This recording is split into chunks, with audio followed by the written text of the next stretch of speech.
Hi friends, ఇది Tommy Atkins mangoes అండి. ఇది ఫ్లోరిడాలో ఫేమస్ వెరైటీ, అమెరికన్ వెరైటీ అండి. ఇది మంచి కీపింగ్ క్వాలిటీ, లో షుగరు, అందరూ తినగలిగే, పెద్ద వయసు వారు తినగలిగే మ్యాంగో. ఒకసారి మీకు ఎలా ఉంటుందో ఈ కాయ కోసి ఓపెన్ చేసి చూపిస్తానండి, మీకు చూద్దరు కానీ.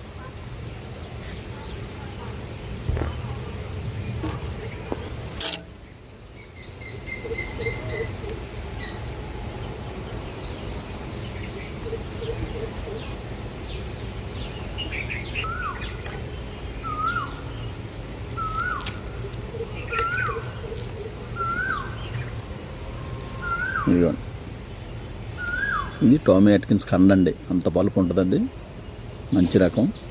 బాగా ఎర్ర నేలలో కాల్షియం నైట్రేట్ భూముల్లో పెంచితే మంచి రకంగా ఉంటుందండి. ఇది సప్తగిరి నర్సరీ, గొర్రెలంక. ఈ మొక్కలు కావాలితే ఫోన్ నెంబర్ పెడతాం, ఆర్డర్ పెట్టుకొని పంపిస్తాం.